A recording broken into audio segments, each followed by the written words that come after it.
Math teacher Don Adams likes mountains and cold weather. He has trekked the Annapurna Range and gone to Everest over 10 times in the last 25 years. Adams said that going to Nepal has always been magical, but he broke his high altitude tradition this year by sponsoring the Turkey trip.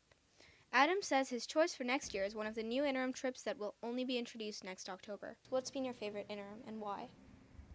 I've probably done different Nepal trips about 10 times. What was your first interim trip? Mm. Kota Kinabalu.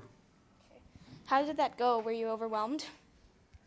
I probably wasn't quite as prepared as I should have been. I remember we arrived in Sabah, and the bus that I had requested never showed up, and we had to scramble to get a bus.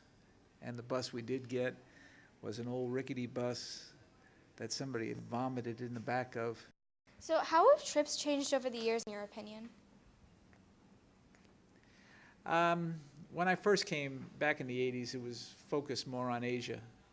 Um, there were a couple of trips that left and went to Australia, but it was basically Asia and Australia. And then things started branching out, and people started going to Europe and then to New Zealand.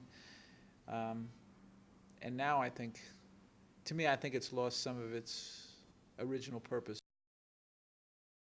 How valuable do you really think interim is to our educational program?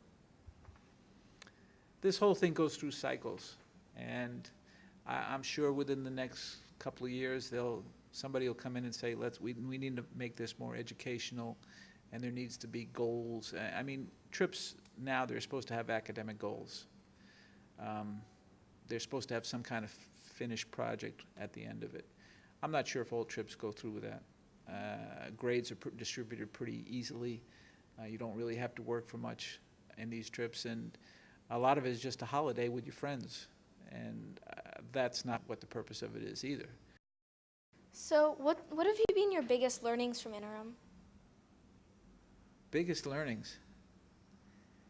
To me, just being with the students and getting to know the students on a personal basis rather than Mr. Adams is in the classroom and he's the teacher, but